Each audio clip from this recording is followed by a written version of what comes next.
Hello, everyone, and welcome to the Huddle. I'm John Furner, and today we're bringing you a special conversation recorded live at Walmart's Opportunity Summit, held at Walmart's Sam Walton Hall in Bentonville, Arkansas on September 25th, 2025. The summit was an invite-only gathering of more than 250 leaders from business, government, nonprofits, and higher education, all coming together to discuss how the workforce is evolving, both through technology and AI, and the rise of skilled trades and career pathways for frontline workers. In this episode, you'll hear my fireside chat with Ronnie Chatterji, Chief Economist at OpenAI and Distinguished Professor at Duke School of Business. Ronnie's also served in senior roles at the U.S. Department of Commerce, the White House, and he brings deep expertise in innovation, economic policy, and the future of work. Our conversation, it was informal, just the two of us on stage for about 15 minutes, but we covered some of the biggest questions facing employers today, from accelerating the pace of change to how companies are investing in people to prepare for a world shaped by AI. I hope you enjoyed this special episode of The Huddle. Well, thanks for coming, Ronnie. Great to be here. Thank you for having me. I was thinking earlier, there are a couple types of people in business, those who are economists and those who think they are. And it's great to have one here that we can talk to about a number of things today. And we're going to talk about, obviously, the effect of AI on the workforce today and in the future, the certification, but maybe really quickly, just a moment on what you do and what you're learning this week. Sure. Well, John, thank you for having me. It's wonderful to be here in Arkansas, here at Walmart. We got two Walmarts where I'm from in Durham, North Carolina, 60,000 employees across North Carolina. So it's a big impact where I'm from. I've been in OpenAI now for about a year as the chief economist. And my wife and I will joke because when you're an economist, you're not usually the most popular person at the dinner party. You know what I'm saying? So, people might ask you about the stock market, like, is it going to go up or down? And my wife is always like, he has no idea. Don't ask him. He wouldn't be an economist if he knew the answer to those questions. But right. So I have a lovely wife who's honest. But at the end of the day, right now, AI is so hot. So everyone's question is not about the stock market. It is about, is AI going to take my job? And tell me how this AI revolution is going to unfold and what it means for me as an accountant, as a merchandising manager, as someone who works at a bank. And it's made my job incredibly exciting, but I have to say also humbling, because there's a huge social impact component to what I do. A job is much more than just a paycheck. And having worked in government before and thought about sort of the public sector role in this, it's very important for me to get these things right, to build indicators and forecasts to help people make good decisions about their lives. And that's what I've been trying to do as OpenAI's first chief economist.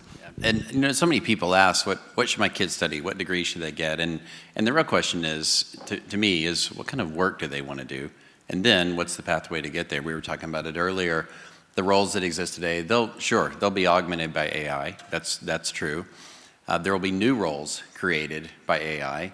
So our role is to help people transition and be prepared for. And so the way that I've heard people describe it is AI doesn't replace a role, but perhaps the person who's fluent in it and using it may be the best candidate for that role. So we're trying to think about how we take Frontline and others, millions of people across the United States, prepare them for what's coming. So maybe we'll get into the certification that we recently announced, but it came from OpenAI as an idea. So talk about where did this come from? Were you in the room? How did you decide that this was the right kind of thing to do? And then we'll talk about the partnership with Walmart. Well, I've been blessed to work for a lot of great bosses. One of them is in the room here, Secretary Gina Raimondo, who I worked for at the Commerce Department. Of course, before she was governor of Rhode Island, where she was a leader on these issues. So it's good to see Gina here. But when it comes to Sam Altman and Fiji Simo, who people here at Walmart know well, it was their idea to basically come up with a way to say, what are solutions to help people adjust to this AI revolution? Every time you open up a newspaper, you read something online, it's all about the disruption of AI. And everyone's talking about these scenarios that could unfold, might unfold. But who's in the solutions business? Who's trying to figure out how to help people get access to the skills they need? And so the idea came from them, and I'm lucky here to be with my colleagues, Elizabeth Wilner and Maddie Zazuda, who find us later if you want to talk about this program. But the idea came to implement a certification and jobs program to train 10 million people by 2030. And when you think about the ideal partner for OpenAI in such an endeavor, if you're trying to get 10 million people by 2030, both certifications that really mean something and to match to employers who might be interested in hiring them, Walmart's the ideal partner. So having you all as a lead launch partner in this effort just made perfect sense. And I think when you put OpenAI together with Walmart in this effort, we're going to see tremendous gains because of the scale you have and the knowledge that we have about the frontier of AI capabilities. So that's how it came about, and my team, the economic research team at OpenAI, is going to be a big part of helping design the platform and making sure that we learn from previous efforts of reskilling and upskilling to make sure we focus on what works. And Ronnie, the certification, it's a big number, it's a big goal, and yet it's still somewhat undefined. We're going to figure that out together.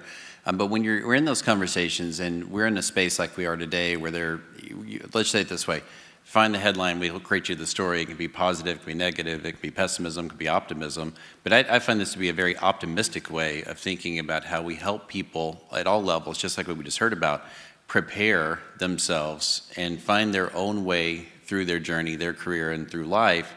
But we have to figure it out together. So talk about the uncertainty that you think, the way you think about it as an economist for a second. Talk about it as an economist. Where are we? What do you think may change in the next, say, 18 to 36 months? And then where do we end up on the other side? I think one of the great things about America is that we have a very dynamic labor market. And honestly, that has given us tremendous advantages, particularly in the post-World War II era, where the performance of our economy really outpaced any other economy in the world. As we face these new economic challenges, geopolitical, related to AI, I think America's in a great position again, but we're going to have to take some affirmative steps to make sure that we continue to be in the lead. And that's why it's inspiring to be here today. I think when you think about where we are today, AI is just starting to ripple through the job market in a way that we can perceive in the numbers. Someone like me spends a lot of time looking at the unemployment numbers, GDP, capital expenditures, to try to see where is AI actually making a difference. I think in 18 to 36 months, you're going to see a lot more impact on all those different measures than you are today. Why? Technology takes a while to adopt. Think about any enterprise adopting AI. It might start from the CTO or the CIO, kind of people I talk to every day, and there might be a pilot, and we have to measure what works, and then we'll scale it, and then other people in the organization will adopt it. This is going to naturally take time. It took time with IT, it took time with enterprise software. It'll take time here as well. But this is moving faster than those other technologies, and that's the difference that we need to adjust to. So I think we're going to see a lot of change in the next 18 to 36 months. I do think we'll have a set of people, though, who are starting to engage in acquiring the skills and starting to see how marketable those skills are. And this is a key part for my team, measuring it. Did they actually get the job they were looking for? Did they acquire the skills? Are they satisfied with their career? Those are the kinds of things I'd like to do in the next 18 to 36 months. And people ask me all the time, what should I be doing? I was in a manager academy last Friday, and one of our store managers said, okay, John, so how should I be using AI to make my store run better? And of course, my answer was turned into a question because we're trying to figure this out together. And we've been using AI and ML for years and years. And there's been this, we were talking about at dinner last night, this long, steady ramp to it. And then November 2022, transformers became, I'd say, democratized. People could use it all over. And now we feel like the curve is really starting to pick up. But it still is undefined, and I think the answer is incomplete when you think about the types of technology, whether it's generative or agentic AI or physical AI, and the combination of, we'll figure it out as we go. It's really exciting for the space. And so we're really pleased with what we're seeing so far, the engagement from store managers with tools that we have put into their hands that they can use to help prepare for their shift that's coming in or decide what the next best action is. We're really excited about, we talked about customer service earlier, but our digital shopping agent that can empower customers to be able to just express to us what's going on in their life, and then we can help build them really creative solutions. And so we have teams of people that are thinking through this, they're working on this. We have full-time people now that this is all they do. And then when you step back and you say, okay, now what about the 1.5, 1.6 million in the US, 2.1 million plus people around the world? How do we help them live their best life at Walmart? And we know that so many are using AI in some way as their personal operating system. So it's really ensuring that the skills and the programs, technology, fill in the name for it, that they're using in their personal life can carry over so that their entire world is transformed in a really positive way.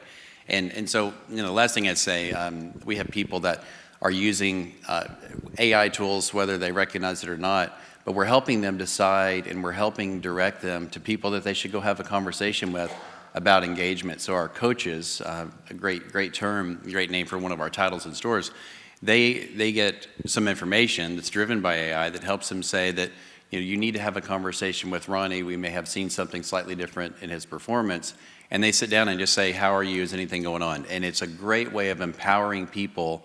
We're people-led, empowering people to be supported by technology to improve someone's career trajectory. So we think we can take more time, as Courtney said, the soft skills, but give them more time back so that they can employ these soft skills with people, and then the rest of the work can be more seamless and much more automated. I mean, for me, this is going to be an exciting opportunity to work together so as a business school professor back at Duke, I would teach the Walmart case. And I know there's a new HBS case coming out right now, too.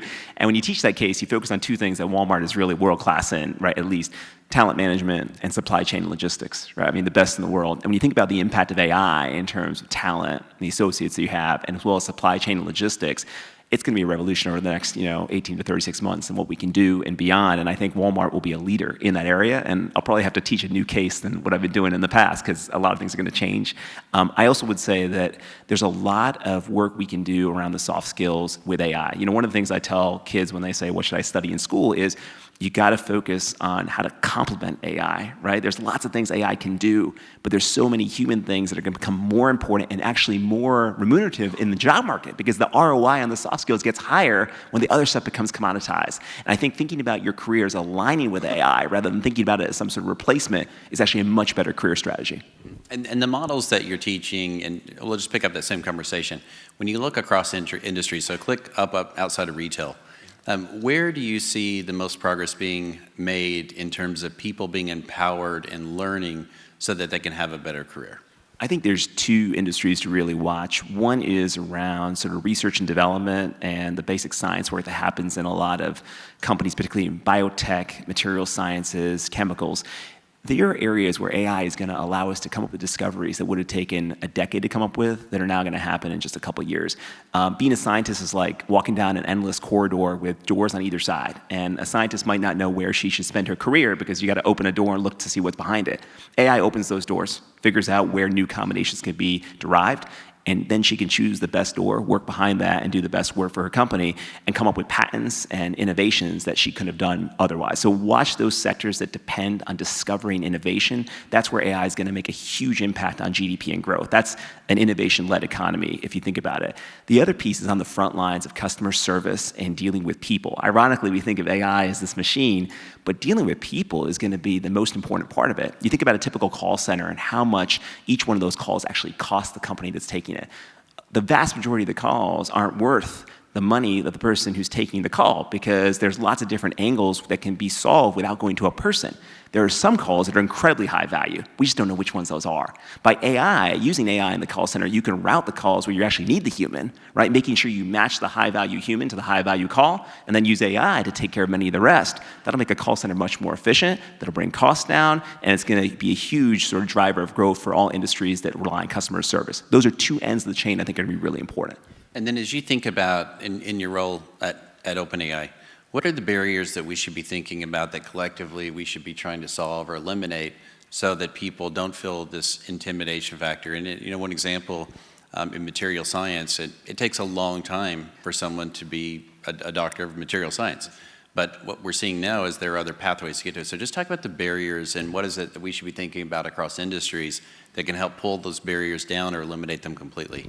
I think one interesting thing, and it's an underplayed story with AI, is it is lowering the barriers of entry to gain expertise. You're right, to be able to do innovation in material sciences, you would need a PhD and a postdoc and a lot of training, and you'll still need a lot of expertise. But what if AI and learning from AI could help you get there faster?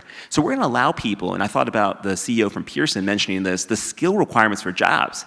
Now, they're really gonna change because people can acquire those skills in lots of non-traditional ways. So we have to be sort of flexible and open to people with non-traditional skill sets coming to the table, like that person he mentioned with 300 tech certifications. We have to be open to those kind of people to come to the table and say, you might not have the traditional resume, but you have the skills. And we have to change from the mentality of hiring based on the resume and the credential there versus the skills and what people can actually do.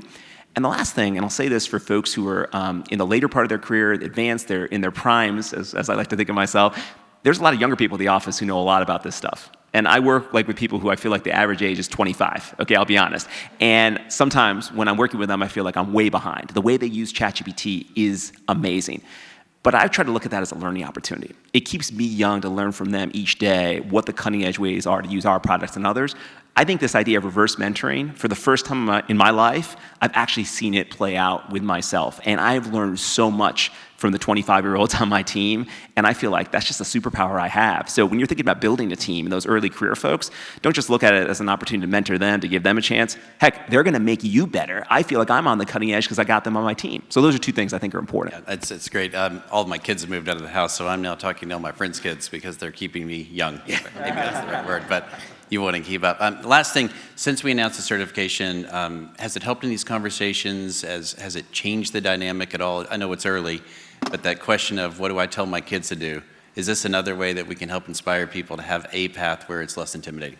This is the power. It's always better. Strategy beats no strategies. Answers beat no answers. This isn't perfect. We all have to work on it together. It's great to see so many people here who have so much expertise on it. But now we can say to people, look, if you want to help us have a solution to some of these challenges, let's work together with Walmart, OpenAI, other partners, and we'll make a difference. So it has helped a ton. It's been a fantastic morning, so we'll see you back in a few minutes. Ronnie, thanks again. Thank you.